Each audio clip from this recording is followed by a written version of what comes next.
नमस्कार दोस्तों, आज के हमारे इस वीडियो में हम आपके लिए शक्तिला एकादशी की व्रत कथा लेकर आए हैं। ये कथा स्वयं भगवान श्री हरि विष्णु ने नारद जी से कही थी। एक समय पृथ्वी पर एक ब्राह्मणी रहती थी।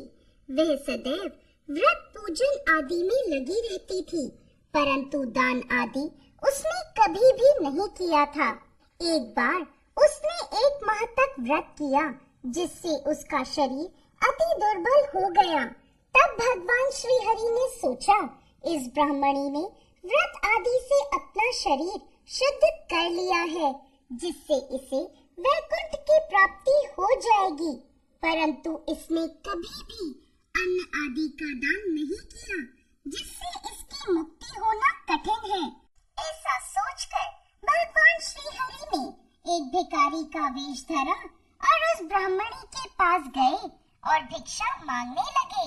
वह बोली, आप कौन हैं और यहाँ किस लिए आए हैं? इस पर भिखारी का रूप धरे भगवान विष्णु मौन रहे, जिससे उस ब्राह्मणी को क्रोध आ गया और उसने मिट्टी का एक ढेला श्री हरि के भिक्षा पात्र में डाल दिया।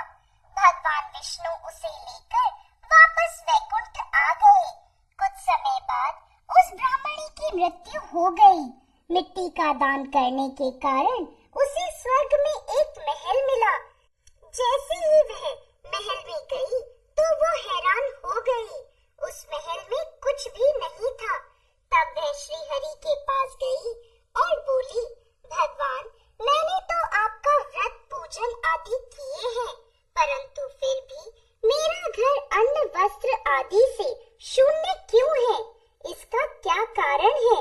इस पर भगवान बोले, तुम अपने महल में जाओ और दरवाजा अंदर से बंद कर लो। कुछ समय बाद तुम्हारे पास देव कन्याएं आएंगी। तुम उनसे शक्तिला एकादशी का व्रत पूजन विधि और महात्म्य सुनना और उसके बाद ही उन्हें दरवाजा खोलना। उस ब्राह्मणी ने ऐसा ही किया। जब देव कन्याओं ने उसे शक्तिला एकादशी का व्रत पूजन महात्म्य आदि बता दिया, तब ब्राह्मणी ने उन्हें दरवाजा खोला।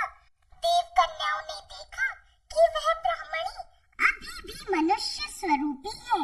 तब उस ब्राह्मणी ने देव कन्याओं के कहे अनुसार शक्तिला एकादशी का व्रत पूजन आदि किया, जिससे वह अति रूपवती हो गई और उसका महल अन्न आदि भंडारों से भर गया।